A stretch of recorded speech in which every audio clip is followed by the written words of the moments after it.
This is Laugh or Death, hosted by keynote speaker Paul Ozenkup. Okay, I'm very excited about my guest today. Dr. Natalie Nixon is known as the creativity whisperer to the C-suite. She's a global keynote speaker, as the CEO of Figure Eight Thinking, and drawing on her 25-plus year career across fashion, design, academia, and anthropology, Natalie teaches teams how to work with more imagination and intention, especially in moments of change, ambiguity, and burnout, which I think all of us are well-versed in experiencing right now. So welcome, Natalie. I'm so glad to get to talk to you. Hi, Paul. Thank you so much for inviting me. Excited for our conversation. Absolutely. Well, so as you know, with the Laugh or Death podcast, we always start out letting our listener get to know you a little bit. So I'm curious to hear, what's something weird about you that you love, or something weird that makes you happy, Natalie? Well, of course, the thing about our weirdness is that we don't think it's weird, but I'll share two things. One is that when I was 14, 15 years old, I started subscribing to the Atlantic Monthly, which was a little odd probably for a high school 10th grader, but I thought I was a big library kid, and I just thought that it was a really cool magazine. So I started subscribing to the Atlantic Monthly when I was like a 10th grader. I also, in that period of time, was this awkward Black girl at a private Quaker school for high school in Philadelphia, where I was really into reading, like, not only was I into reading like Jane Austen, but I was into reading, like, I would go to a thrift store and get like an old published edition that was like dusty, and I just thought it was the coolest thing. So I think looking back, that's a little odd, but I thought it made sense at the time. You like the older the book, the better. You're like an old soul then, huh? I definitely am. And quick anecdote, if I may, also around the same time of life. So I had buck teeth when I was a girl, very self-conscious about it. And I had a really great orthodontist who said, you know what, we're going to wait to put braces on her until her bone structure is a bit more mature, which meant 10th grade. And so I only had to wear braces for like 9 months. And on the day that my doctor, Dr. Skleroff, removed my braces, he stood back, looked back at his work, and he said, Natalie, you're like a fine wine. You're just going to get better with age. At which point I wanted to burst into tears, because a 15-year-old girl, that sounded like he was saying I was ugly. So I go home to my mom and I'm like, he said I'm ugly. She's like, what did he say to you? He didn't say that. Anyway, I think I am very much an old soul, and it shows up in various ways in my life. Oh, man. Yeah, what a well-meaning doctor, but you don't realize, like, first of all, most 15-year-olds don't like wine. And Right. definitely don't want to hear just wait many years and then Many years into the future. Yeah, Oh, you man. Oh. have nothing in common with the girls in 17 magazine, obviously. However, hang in there. But the women in Atlantic magazine, maybe you did have a lot in common with. Millions of women in Atlantic magazine. Hey, it's funny, like, if you saw this, maybe awkward teenage girl with buck teeth who liked to read and was subscribing to Atlantic magazine, if you saw her now, you'd probably predict, I'll bet she's going to get a PhD one day and be doing amazing things. You probably would. That wouldn't be too far off. So I'm curious, like, you've got such a fascinating career. So I'm curious how you grew into that. So how did you go from that into working in the world of fashion, and now doing what you do, speaking with leaders and organizations about creativity? I really chalk up my very circuitous journey through life to my parents' advice when I was a sophomore in college. I called home crying with my first world problem of needing to declare a major. I did not want to disappoint them.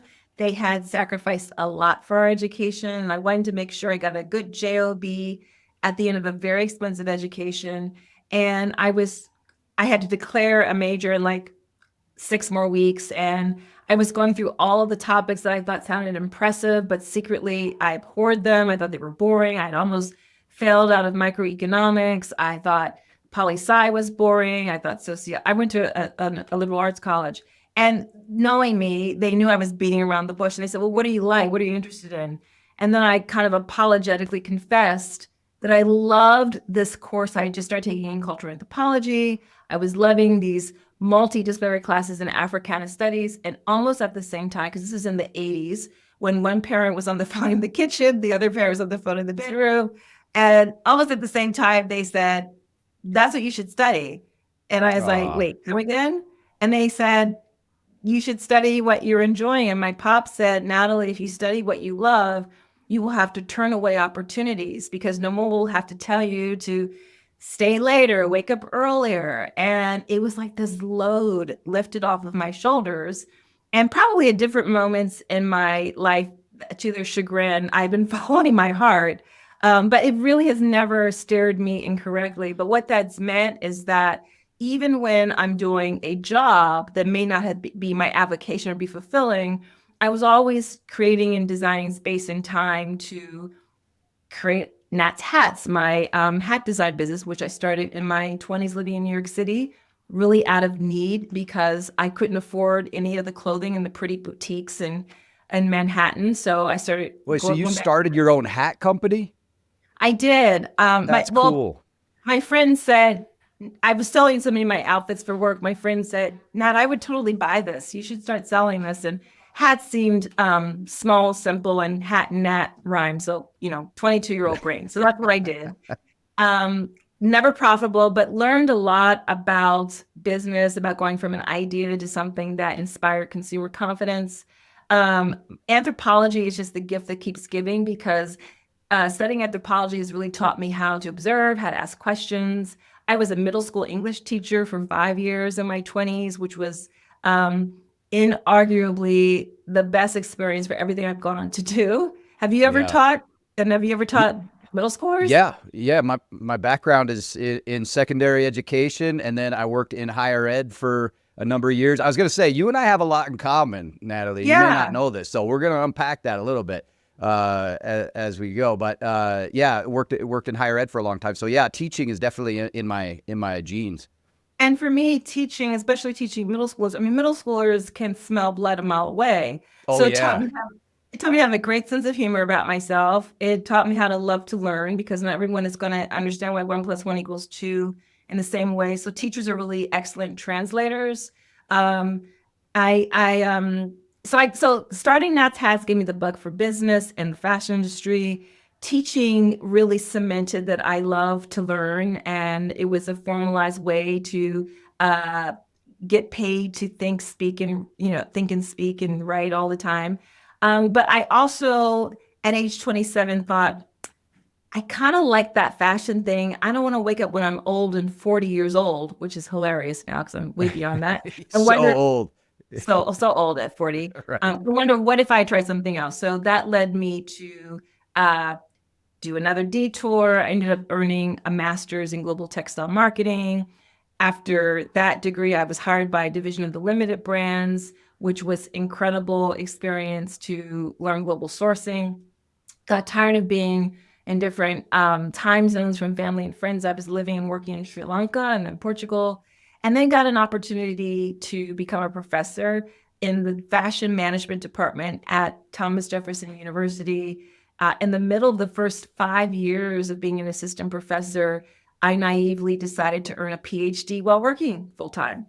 I like that you naively decided to do that. I identify with that too, because when I was doing my master's, my advisor kept, when are you getting your PhD? And I kept saying, that is not going to happen. I don't want to do the last thing I want to do is write a dissertation. And then as I got out of higher ed, then I ended up writing a book. And I'm like, I said I didn't want to do this. What? Oh, that's but you great. fall into it. That's great. Well, I didn't have any incentive to prove how smart I was in the little bitty area. And it wasn't until I was going over to London for a totally different reason that I learned about this field called design management. A friend emailed me something about the space, the area of design management a week before I was going to London. And I decided to explore it. Turns out it's huge in the UK and in Europe, and you can get a PhD in it. But earning a PhD InDesign Management totally equipped me with a hook upon which to hang my hat. And what I mean by that is I've A done Nat's so many, hat. well, a little bit beyond Nat's hat. I just finally had a framework that was incredibly interdisciplinary that helped to give language and an aperture to the way I had always understood the world, but did not have a formalized way to explain that. And so the merger between design and business, creativity and strategy made so much sense in that world. And after earning that PhD, I ended up becoming the founding director of an executive MBA program called the Strategic Design MBA program. That led me to giving a TEDx Philadelphia talk where I was basically saying my dissertation work in plain English. and, Right. and then that talk catapulted me into getting invited into companies to help them design more improvisational ways of working, because that talk was all about how the future of work is jazz. And then I started figuring thinking as a side hustle, because I was getting so many of these invitations, still a happy associate professor and academic, and woke up a year later and realized I'm having more fun with my side hustle, and decided, much to the shock of a lot of friends and colleagues and family, to move on from academia after a 16-year career and, fully build figure eight thinking. And I have not looked back. That's what an amazing career arc, and that. So going back to when you first were talking about trying to decide a major, that gave me goosebumps about the way your parents reacted, saying, if you love what you're studying, then you will be turning away opportunities.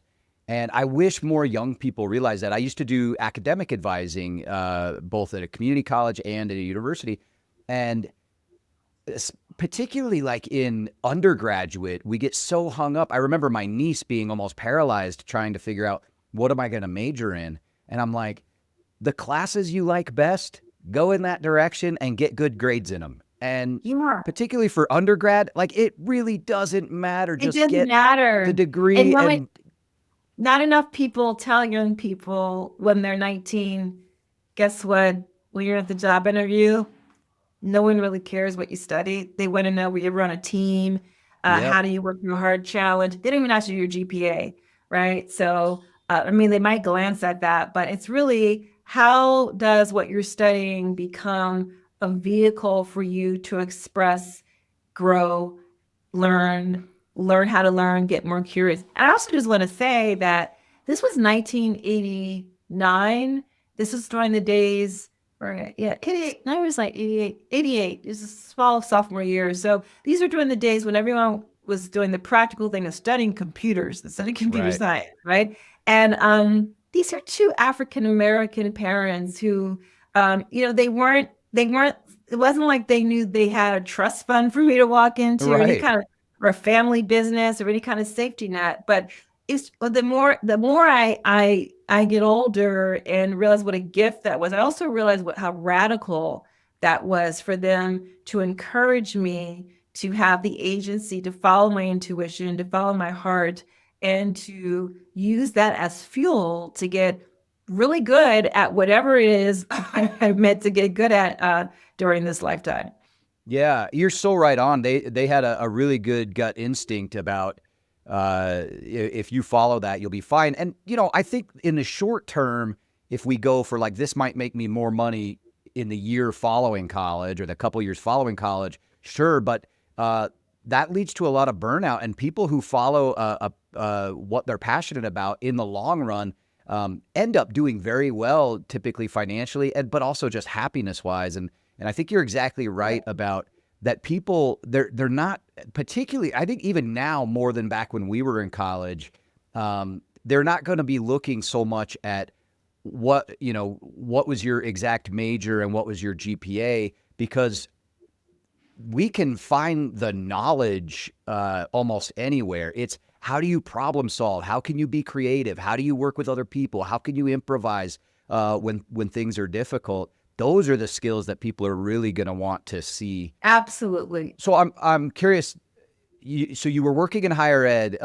This really parallels with my career as well. I was an associate director of conflict resolution and student conduct. So my job was very serious. I met with students who were in trouble and would come up with, here's what we can do to get you on the right track to help keep you in college, or maybe they couldn't stay in college because things weren't going well. Very serious job, working in higher ed. I loved it. Was my identity. It was my entire career had pinnacled to this, and was like, this is who I am, and I love it. And I was also I was doing comedy on the side. I was starting to do talks about the power of humor in leadership and in our wellness and well-being. And so it started to turn into this side hustle, pulling me toward that. And then having this moment of like, I think I might go do that thing full time. And I know you went through a similar thing. And it kind of coincides with what you do now in terms of like the curiosity and wonder and rigor. So I'm curious how you came upon that decision and how it fits into what you do now. I'm so glad that you reference how at that stage in your career, your work and higher ed become part of your identity. And I really can relate to that because secretly, I always wanted to be a professor. I mean, I really admired and looked highly upon my professors in college. I thought it was so cool that they got to think all day long. I thought, that sounds like fun to me, given my childhood, which I've shared a little bit of with you. So, there I was, and I worked so hard to earn this PhD while working full time in 4 years. And it's not so much that how did I find that wasn't quite going to be the path for me. It was actually more a situation of it found me. And I think that whenever we're a lot of the work that I do now, I've started doing these events called Leap Labs, and it's a play on my very first solely authored book called The Creativity Leap, which really helped people go from ambiguity to clarity. And one of the last phases, the 4-part phase, is about prototyping, which is about going counter to analysis paralysis. And something about when you decide to just do something on the side, I'm not taking that seriously. Let me just see what happens. When there are low stakes, you're actually prototyping and you're actually collecting data and learning from that. And that's how I think you bump up against something all of a sudden that starts to help you to question the stories you've always told yourself about who you are, how you deliver value, what you're supposed to do, what people expect of you. So by the moment for me, Paul, I realized that I needed to take stock. So I was doing my dream job. I was an associate professor, I was this value director of a really cool program, loved my students, loved the impact that we were making and trying to creatively disrupt graduate business education because the strategic design MBA program was this mashup of the best of business school meets the best of design school. It's totally cool. Great faculty and peers and colleagues. It's about 5:30 p.m. on a Wednesday, and I'm walking down the hall back to my office from the photocopier machine, and in my arms is a pile of folders of 11 more papers to grade and 7 more recruiting calls to make for the MBA program, and knowing I'm going to need to text John, my husband, one more time. I said, I'm actually going to be a little later than I thought for dinner. And all of a sudden, I heard this voice say out loud very tersely, I don't want to do this. And the voice was mine. And it stopped me. It was like I couldn't even contain it anymore. Maybe sometimes in the morning in the shower, I would kind of think that, and I would shove it down. Or maybe I'm at a stoplight, everything, and I would shove it away. But in that moment, I uttered the words out loud. My jaw was clenched. The voice was terse. I walked into my office. I closed the door. I sat down in my chair, and I just slumped. And I thought, okay, here we go again. Because since I've always followed my heart, my intuition, this was not my first rodeo. This was not my first time of contending with the tension of sensing that I needed to make a change. I didn't know what the change was. I didn't know how. But the first step is just accepting the clarity that something's got to give. And I have this expression that when we are 50% exhilarated and 50% terrified, that's when we should leap. Because the terror anchors us. The terror ensures that we will dot our I's and cross our T's. The exhilaration keeps us buoyant and hopeful and optimistic. And so that was probably around the spring of 2016. And that summer, I did a lot of soul searching. I was able to gift myself a week-long solo retreat at a friend's home. She has a beautiful home in Chincoteague, Virginia, right on the bay. And every day I would go out with a journal, this really great book called, I'll send it to you so you can put it in your notes. I'm forgetting the title of it now, but it was a great guide to help me through my sense of confusion, a box of tissues, some snacks. And I would walk out to the end of the dock and I would like journal, daydream, cry, rinse, repeat, go meet up with my friend Andrew for lunch, go back, walk out to the dock, same thing. At the end of the week, I wasn't sure what good that had done. I know now it was transformational. It was just so important to have the space and time to be confused, to dream audaciously, to write it down, to doodle. And anyway, that for me was the reckoning that I actually shift. And the good thing was I had proof of concept because by then I had been prototyping figure eight thinking as this side hustle. I love that. Yeah. Well, and probably also, you mentioned the box of tissues because you're reimagining this new version of you, but you're also probably mourning I always wanted to be a professor and I'm letting that go right now and mourning this other identity that you had. I really relate with that. I was an associate dean and my goal was I wanted to be a dean and that, and I was very much, and now I'm performing improv and teaching improv. I went from almost being a dean to the other night I was a talking sausage in a scene. You know what I mean? It's like reimagining like what value you're giving to the world is very. It's definitely I relate with the concept of like needing to kind of have a moment there to go. Okay, this is very very different. So I love that you talk about like okay, now I've got a proof of concept and you're always bringing it back to like the business strategy. My brain doesn't function quite like yours. Mine was just like, I don't know, looks like this side hustle thing seems to be working. I'm having fun with it. I'm being drawn to it. Let's go. But I think you're right. It was really a proof of concept. It was a little bit of beta testing of whether or not I could do it, and then taking that leap. So how do you help other people, people in more serious industries, I don't know, like I guess believe in creativity as they're trying to innovate?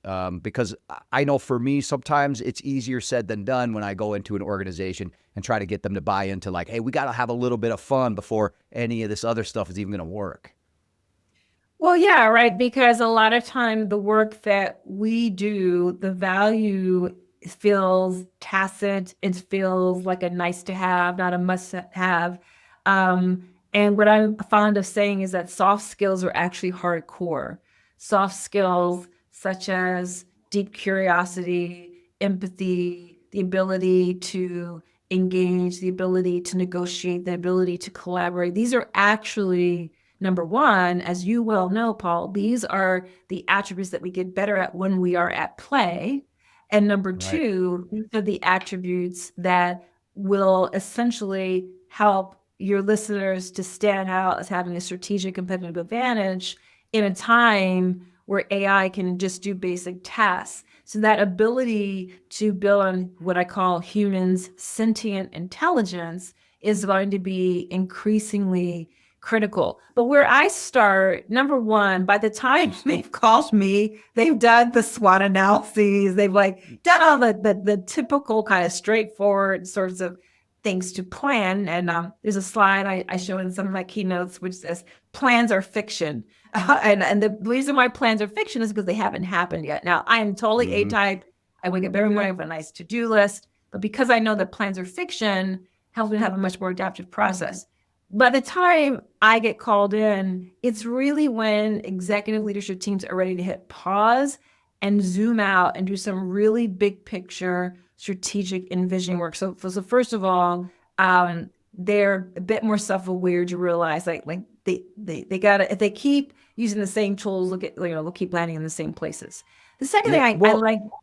Do you find like some of those same tools just being like processes that they've used for innovation forever? Like, all right, everybody get in this room and write on a sticky note, and then we're going to put the sticky notes up here, and we're going to get wild and brainstorm a list in a linear fashion on a piece of paper or a board. In a linear fashion with one person who stands in front of everybody else with the marker. And exactly. They're rinse repeating. They are copy pasting. Sometimes cut pasting. And so what I do with the negative Neds and negative Nancys is, number one is to jolt them a bit out into some self-awareness, which is what's at stake if we don't change, right? To kind of give them that, allow them to do that thought experiment of a pre-mortem exercise is what we like to call it in design thinking circles of, the worst has happened, but we get a chance to do a redo. What will we start to change right now to ensure that we don't end up in our worst possible situation? So we do need to paint a picture of the pain in order to galvanize. The other really critical thing is to have the willing few, right? The willing few who they may be, have a lot of legacy and investment in the organization. They may be brand new. It's actually better if they're a diverse bunch of folks who will be the advocates, who will be the proselytizers, so to speak, and will be the ones who can be the representatives of the process. Another thing that's really important to me is I'm not trying to give people the fish. I'm trying to teach them to fish. I'm trying to in my heart and my soul, to my core, I am a teacher. I love teaching. It is still what I do, whether I am giving a keynote speech to thousands of people or in a room with a dozen people doing a real deep dive mastermind. Teaching to me is a privilege. It is precious. You're meeting people at a moment in time where they're at this threshold, and I get to be a guide, be a Sherpa, to catalyze new questions and to unlock something within them that sometimes they sense was there, couldn't access it very well. And other times didn't even know it was possible. And that to me is really exciting. And also, I love teaching because I'm a nerd, and my business is called Figure 8 Thinking. So the thinking part is, but the thinking part is also really matters because a lot of what I'm doing when I am meeting people where they are in these corporate environments is reminding them a few things about change. Not incremental change, but exponential change happens usually not from the top down, but from the bottom up. Mm-hmm. Exponential change usually shifts when there's just a fissure in the system, just a crack. It doesn't actually happen when there's like something goes down with a sledgehammer. And number three, exponential change happens when, well, actually, I just read the third part I was thinking of, but exponential change is something that requires just these soft shifts in perspective. Oh, this is the third thing. Exponential change has to begin with a shift in our mental model. We have to shift the ways we've been thinking about stuff that then helps us shift behaviors, and then that leads to culture change. But it's got to start with the way you've always been assuming that this is the way we should do it, or this is who our competitors are, or who our allies are, or who our customers are, whatever fill in the blank. So my job is to be that creative catalyst to build their capabilities for creativity, to be able to consistently and sustainably be thinking differently so that behaviors shift and then outcomes shift.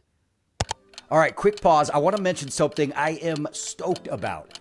Let's be honest. Most guys aren't going to therapy until things in their relationship are already going not so great. And if you've ever felt like you're doing the best you can in your relationship, but like something is just missing, trust me, you're not alone. And most of us, we don't get taught this stuff. We're just told like, you got to communicate better, but no one ever shows us or tells us exactly how to do that. And that's why I am loving Caveman to Casanova. It's not a bunch of lectures and it's not therapy. It's just simple, practical tools that help you show up as the best version of yourself. So whether it's like you want to learn how to handle conflict a little bit better, or say what you actually mean without somehow making things worse, which we've all been there, it helps you do those things. It just starts with a quick quiz, and then it tailors the program for you based on what you could do a little bit better and what you're already doing really well.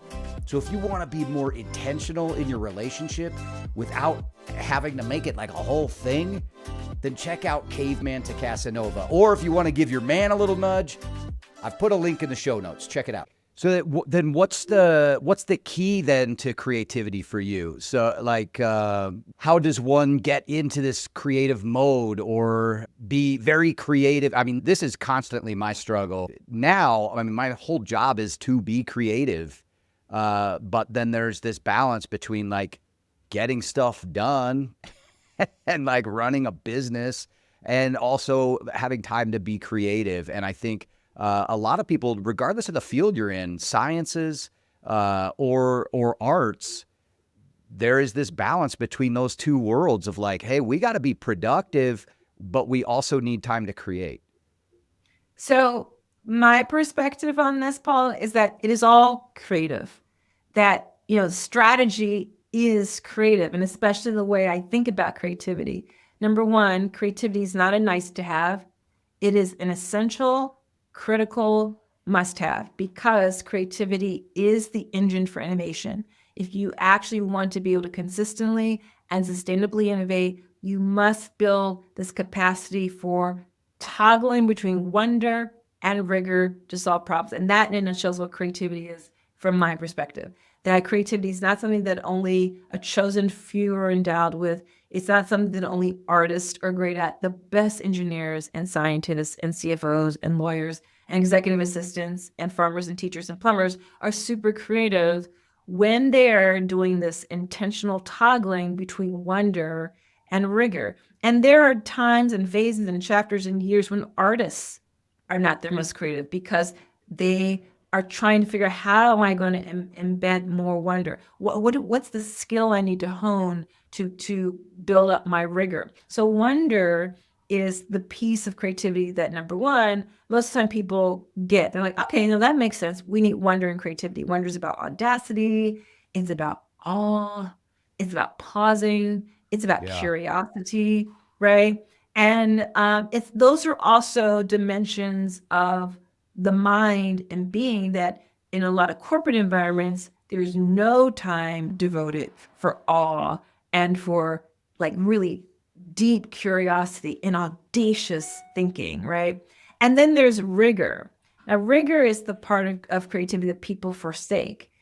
When we see an athlete at their ultimate best, which to me are these creative acts, or we see a dancer, or we see a comedian, or we see an entrepreneur who's done just the most outstanding creative work, not only have they built in wonder into the process, but they have built in weeks, months, years of rigor. They have devoted themselves to skill mastery, time on task, discipline, knowing the rules so that they can break them and extend them and bend them. So rigor is not sexy. It is definitely a lot of time very solitary, and it is an essential component of creativity. And so when we say things like, well, the creatives will take care of that, and sometimes in corporate environments, we're talking about people in marketing or advertising, okay, they'll take care of X, Y, Z, but that should not let off the hook people who work in operations or manufacturing. Heck, when I worked in global apparel fashion sourcing, I worked with some of the most creative people who were figuring out supply chain management and logistics. This is wondrous work that also requires the ministry of rigor. And I often see that people think they're being rigorous and they're actually being rigid, which is not the same thing. Rigor is adaptive. Rigidity is not. Rigidity is like, well, we said we're going to do this, or we're going to keep going forward, even though all the alarm bells are going off. So where we start to understand that to be human is to be hardwired to be creative, that creativity is part of our birthright as humans, we have to work at it. We have to devote time on the calendar for it. We have to, if the ops part, sequence of operations part of your work feels odious and arduous, where's ways that you can spark wonder in that? Who could you partner with who just loves that? And you can like admire the way they go about it and learn from them, and also eventually hire them to do that part, because that's the part that they really love and are great at. So it's a matter of committing to intentionally devote space and time for wonder and for rigor. I love that. It's such it's beautifully said in terms of that everyone needs this balance, and I think I can, as I get older, I can start to feel when that's a little bit out of whack for me.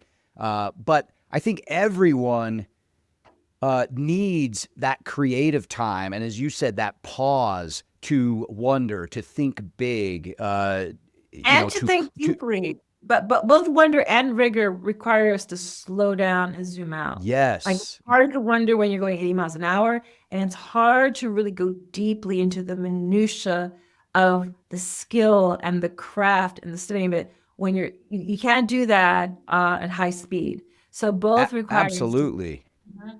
Yeah, because most businesses now, and really just the culture of work is moving so fast paced that there's not enough time to just slow down and, as you said, like take a deep dive or think bigger or think differently.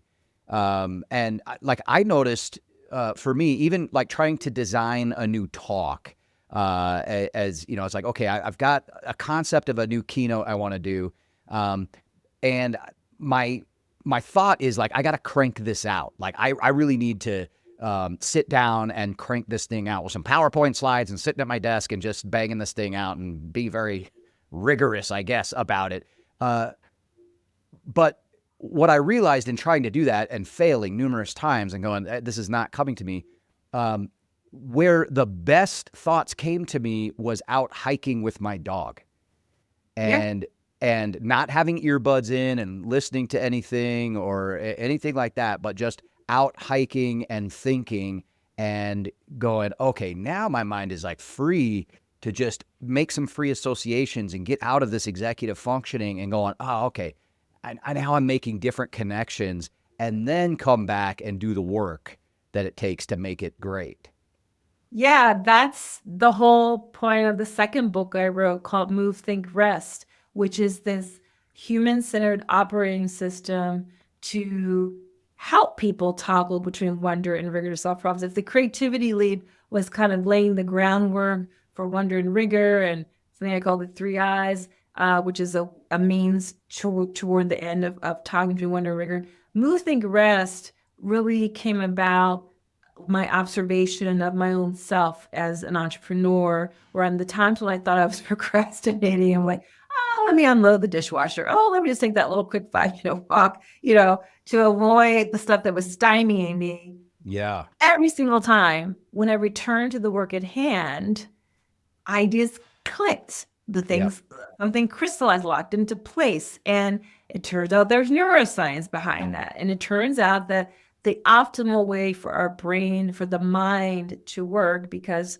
the brain and body are mind, and it's totally integrated. We are sentient beings. We sense, make, and problem solve when we are integrated into the world. We smell, we see, we taste, we have eyeball-to-eyeball conversations, we have a rollicking conversation with an old friend, we read a great work of fiction, we have a deep nap. The default mode network in the brain starts to go into work. So we assume that our best thinking comes when we are kind of overloading, over-indexing on the neofrontal cortex. Not true. The brain, as we all know, is pretty complex, and there's so many regions of the brain that actually those neural synapses come alive when the sympathetic nervous system is allowed to come alive. When there's interoception, so interoception is that inner sense of knowing. It's powered by the vagus nerve, which is the longest cranial nerve in the body. It extends from the brain, from the base of the brain, the medulla oblongata, down to the heart and lungs and into the gut. And it drives our intuition. So when we say things like, my gut is telling me, it literally is. There is a complex nerve network throughout our gut, which is connected to the brain. And interoception is that self-awareness of, I'm cold, I'm tired, I feel safe, I feel in danger, I feel comfortable, I feel sleepy. Though all those sorts of things only become sharper when we are allowing ourselves to tap out of the world and into our body. So when you go for a walk, when I go for a great swim, when I have an awesome ballroom dance class, when I read a really great chapter in a new book of fiction, and then go back to the work at hand, movement, thought, and rest are this integrative process that are essential for us to do our best work. So the whole point of that book was to offer up different KPIs about productivity, especially in a time of so much burnout and ubiquitous technology. Yeah, I can't remember the exact quote, and I'm not sure if it's from the Dalai Lama or if it's just a proverb or something, but it's like if you say you don't have an hour to meditate, then make it two. Like, you know, I mean, because it's like, so when you think about like going for that swim, like, hey, I've got a lot of, you know, work that needs to get done. I don't have time to do my swim today or do my walk today. It's like, well, that is part of the work. Like that is what's helping me get creative and be more productive later when I get back to the work that I would traditionally think of. And I also think like, part of that pausing and being able to do those things and be comfortable with the creative process. Improv comedy has helped me a lot in that way. Oh my gosh. I find that improvisers are really comfortable with not knowing what is going to happen and really comfortable in the process. Like the process, you know, comedy or something funny happening is just a byproduct of good improvisation. You're not trying to be funny in the moment. You're just responding to what's happening in the moment. You're listening intently. You're being present, and typically something funny occurs. But it's that being comfortable with not knowing where things are going, being comfortable with the process of creativity or slowing down, and just knowing that, like, yep, this is what it's like every time when I'm trying to create a new presentation or solve a problem, is there's this weird time where I don't know what's going on, and I'm okay with that. Yeah, and you're right. I'm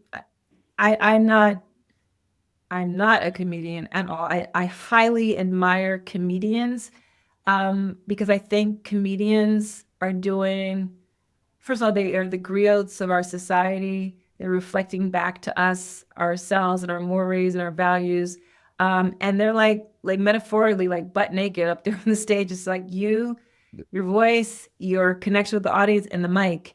I put comedians up there with like burlesque dancers, and I have high and I'm being really serious. You definitely want to see me do comedy over burlesque dancing. Well, but burlesque is incredible art form and dance form. It is language without words, and it's what you think you saw, what you're anticipating you'll see. It's the tease. There's so much rich metaphor in there that big branding companies could learn from. Anyone who is trying to do sales could learn. I mean, it's deep. But I don't study burlesque. I really admire it a lot, but I do study ballroom dance.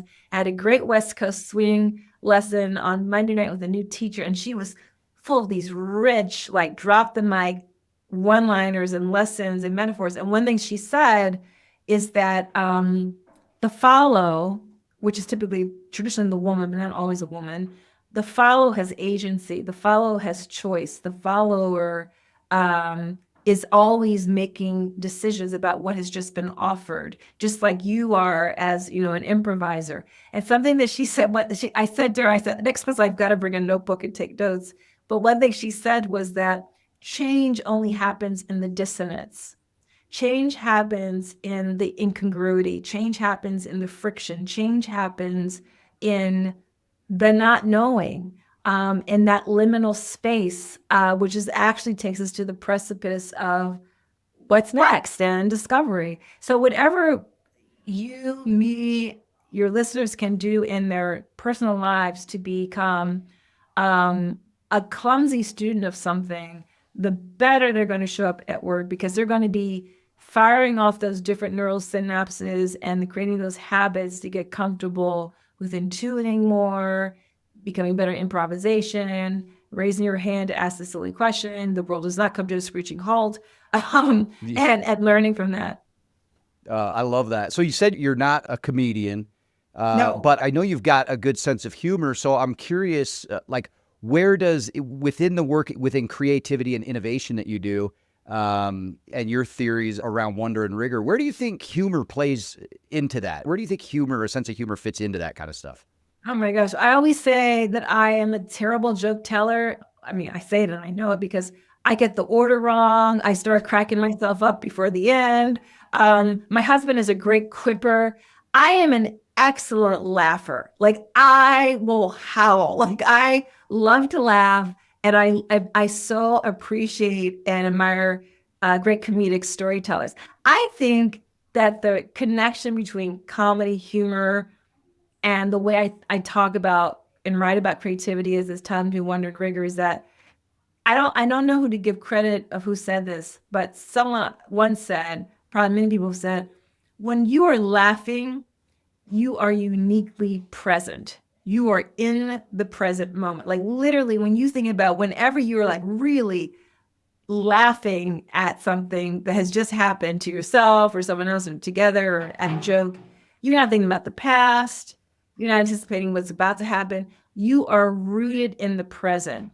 And I think that that is one of the connections I would make about humor. Humor helps to draw our attention back to what is, how to like real honesty about how do we really feel about XYZ. And similar, creativity requires us to be really uniquely in the present. Yes, we have to do what I call some backcasting. We got to do some forecasting, but for it to really merge and come together, it's about being uniquely rooted in the present through this process of dipping into some wonder and also tapping into the rigor. That's so great. Yeah, Jeffrey Gitomer said the end of laughter marks the height of listening. And because that is a moment, like what you said, like you're so present when you're laughing that it's like, okay, now you can tell me anything and I'll soak it up. And that question that I asked you at the very beginning of this podcast about, what's something weird about you that you love or something weird that makes you happy? Harvard Business Review did a study, and they asked teams that were tasked with coming up with creative solutions to complex problems. And they had some teams just get right into problem solving mode. Some first, everyone go around and share your greatest accomplishment. And then other teams, everyone share something embarrassing from your life. And that embarrassing moment group outperformed the other groups by 25%. More solutions generated and more creative solutions because of like shared laughter. It lowers the defenses. Now we're very present, like what you said, and we're not worried about like, oh, what if my idea sucks? Or what if... I think it's the shared laughter, and it's also embarrassment is an emotion. And I love all the research that is so rich that's coming out increasingly about the value of emotions. Because it turned out Descartes was wrong. It's not just I think, therefore I am, it's I feel, therefore I am. And the neuroscientist who wrote the book, How Emotions Are Made, I believe I got the title for book correct. I'm sorry, I forgot her name. Brilliant neuroscientist, but she talks about and writes about how emotions are constructed, and they can actually start to they actually dictate our cognitive, rational responses. And so they're there for a reason. They're not just something to shove to the side. So I think that emotional piece from that study, what happened when the cohort, shared embarrassing moment, that it gets you to trust a lot more quickly, which means you can collaborate a lot more effectively. It's really important. Yeah, that's true. Yeah, all learning is first filtered through our emotions. And then once it goes through that filter, then we learn based on how we're feeling in that moment. So speaking of emotions, is there a time when humor has helped you through a difficult time or shown up in your life at an unexpected time that you can recall?